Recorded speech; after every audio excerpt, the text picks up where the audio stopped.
হঠাৎ আমার ঘড়ির কাঁটা থেমে গেল, একেবারে ৩টায়।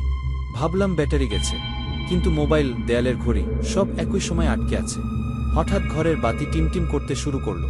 একটা ঠান্ডা শ্বাস যেন ঘাড়ে পড়ে। আমি পেছনে তাকালাম, কেউ নেই। ঘরের কোনায় রাখা আয়নায় এক ঝলক কিছু একটা দেখলাম, কেমন যেন ছায়া, কিন্তু স্পষ্ট মানুষের মতো। আর তার চোখ পুরো কালো। আমি আয়নার দিকে এগিয়ে গেলাম, আর তখনই সে মুখে হাত দিল, আর ঠোঁট নাড়াতে লাগল। কোনো শব্দ নেই, কিন্তু আমি শুনতে পেলাম, তুমি আমার সময় চুরি করেছ, এবার তোমার পালা।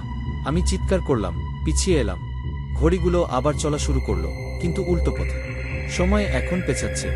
আমার ফোনে নোটিফিকেশন আসছে, মৃত্যুর আগ মুহূর্ত, 2 মিনিট বাকি। আয়নার ভেতরের আমি এবার ঘুরে দাঁড়িয়েছে। সে আমার মতোই দেখতে, কিন্তু ঠোঁটে অদ্ভুত হাসি। সে এক ধাক্কায় আয়নার বাইরে চলে এলো।